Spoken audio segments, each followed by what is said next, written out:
முந்திரி பாதாம் பொடி. வாங்க இன்றைக்கி வீடியோக்குள்ளே போய் வீட்டில் இருக்கிற சத்து மாவு வச்சு ஒரு கேக் செய்யலாம். பாருங்கள், சத்து மாவு 1 கப் எடுத்துக்கிட்டேன், மைதா 1 1/4 கப் எடுத்துக்கிட்டேன், முட்டை 2, நாட்டு சர்க்கரை, ஏன்னா சத்து மாவில் ஏற்கனவே இனிப்பு கலந்துருக்கும், பேக்கிங் சோடா சின்ன ஸ்பூனில் 1 ஸ்பூனு, வாழைப்பழம் 2, 1 வச்சுருக்கேன், 1 இருக்குது, நெய் தேவைக்கேட்ட 2 ஸ்பூன் நெய் போட்டுக்கணும்.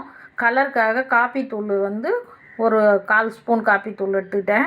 வாங்க இப்போ இந்த முட்டையும் வாழைப்பழம், நாட்டு சர்க்கரை, இந்த மைதா 3ஐயும் அடிச்சுக்குவோம். அடிச்சுக்கிட்டு அதுக்கப்புறம் பார்க்கலாம். இந்த சேனல் பார்க்குறவங்க லைக் பண்ணுங்கள், கமெண்ட் பண்ணுங்கள், ஷேர் பண்ணுங்கள். என்னுடைய பெல் பட்டன் டச் பண்ணிங்கன்னா உங்களுக்கு குட்டி குட்டி வீடியோலாம் உடனுக்குடன் வரும். சப்ஸ்கிரைப் பண்ணாதவங்க சப்ஸ்கிரைப் பண்ணி விடுங்க. வாங்க ஈஸியாக ஹெல்த்தியாக வீட்டில் இருக்கிற சத்து மாவு வச்சு ஒரு சூப்பராக ஒரு கேக் செய்யலாம். பாருங்கள், கேக்குக்கு இப்போ மிக்சியில் போட்டு எல்லாம் அடிச்சுக்கணும். 2 முட்டை உடச்சி